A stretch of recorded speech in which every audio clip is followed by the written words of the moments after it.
দাদা ভাই, দিদি ভাই, আজকে আমি দই পটল করব। তা দই পটল কিভাবে করি তোমরা দেখো। আমি তো এখানে 300 গ্রাম মতন পটল নিয়েছি, তোমরা যতটা খুশি ততটা নিতে পারো। এই যে পটলটা আমি এবারে কেটে নেই, তারপরে রান্না বসাবো।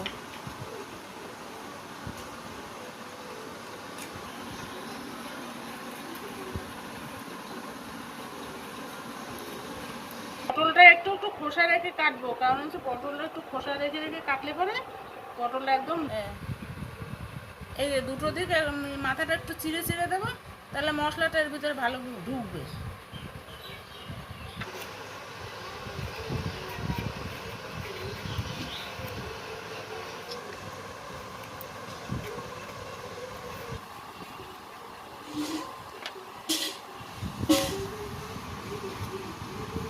পটলগুলো আমার কাটা হয়ে গেছে, এবার আমি বসিয়ে দেই।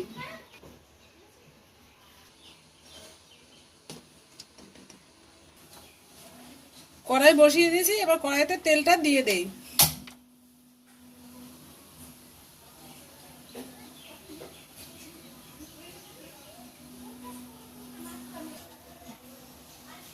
এবার আমি পটলগুলোতে একটু নুন আর হলুদ মাখিয়ে নেই।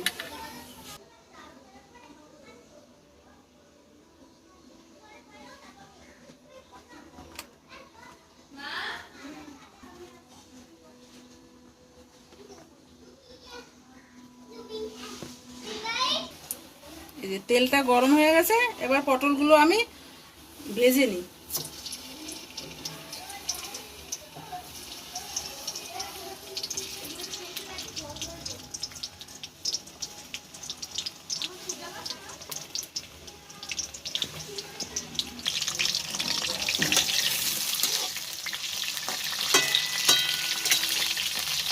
এই যে পটলটা আমি তেলের মধ্যে দিয়ে দিয়েছি, এবার পটলটা তেলের উপরে ভেজে নেই, ভেজে তুলে নেব। পটলটা ভাজা হয়ে গেছে, আমি এবার তুলে নেই।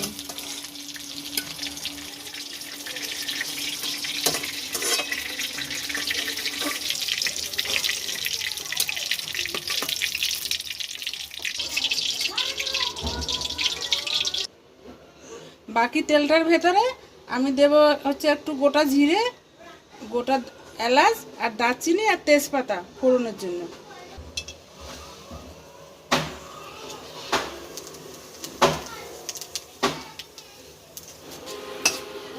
এই যে মশলা নিয়েছি, এক টুকরো আদা আমি ঘষে নিয়েছি, আর একটু নিয়েছি লঙ্কার গুঁড়ো, আর এখানে আমার 300 গ্রাম পটল, যেহেতু আমি 100 গ্রাম দই নিয়েছি, আর দেবো হলুদ, হলুদ গুঁড়ো।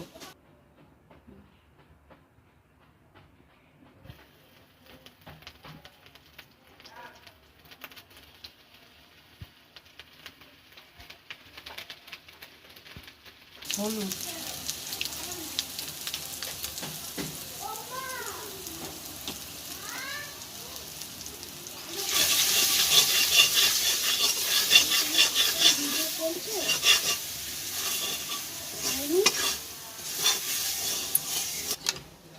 মশলাটা ভাজা হয়ে গেছে, এবার আমি দইটা দিয়ে দেবো। আমার তো 300 গ্রাম পটল, তাই আমি 100 গ্রাম দই নিয়েছি।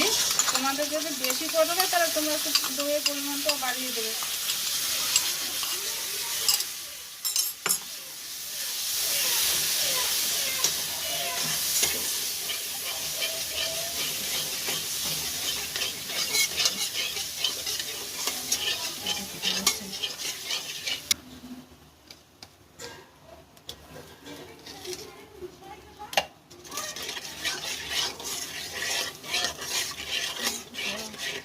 আমি একটু নুন দিয়ে দিয়েছি, নুনটা আমি তোমাদের দেখাতে ভুলে গেছি। মশলাটা আমার কষানো হয়ে গেছে, এবার আমি দিয়ে দেবো জল, অল্প সামান্য পরিমাণে একটু জল দেবো।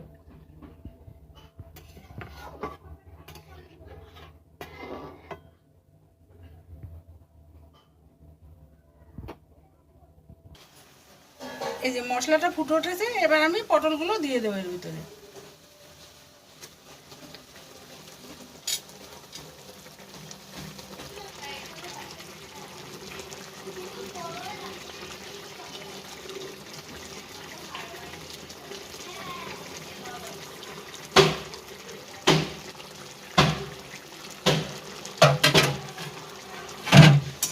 এই যে দেখো, এখন একটু মিষ্টি দেবো, মিষ্টি দিয়ে আর একটু ফুটতে দেবো, আর একটু ফুটে উঠলে পরে আমি ঘি আর গরম মশলা দিয়ে নামিয়ে দেবো।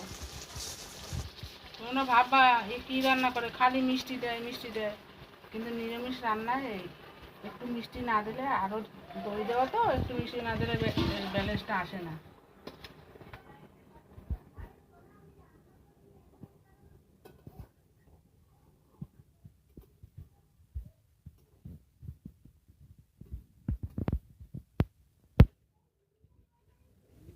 এই যে মশলাটা এবার একদম গায়ে গায়ে হয়ে গেছে, আমি এবার একটু ঘি দেবো আর আর দেবো একটু গরম মশলা।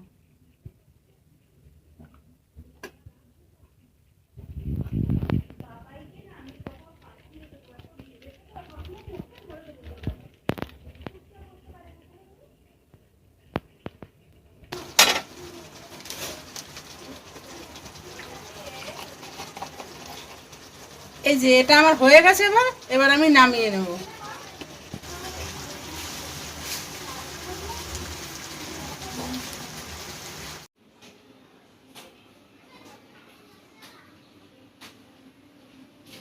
দাদা ভাই, দিদি ভাই, এই যে আমার দই পটল রেডি। তোমরা এরকম বাড়িতে বানিয়ে খেয়ে দেখো, নিরামিষ দিনে এক থালা ভাত খেয়ে নেবে।